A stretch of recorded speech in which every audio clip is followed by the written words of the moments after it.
A science experiment scars shine like jewelry under the microscope of introspection. Two opposite poles possess positive and negative, along the borderline between the true and false.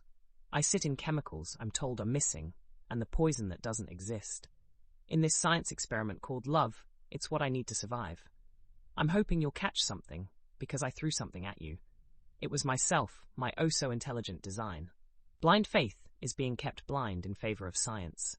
In this science experiment called love performed in the laboratory of life, creationism, empirical evidence, and hope throw off results too much.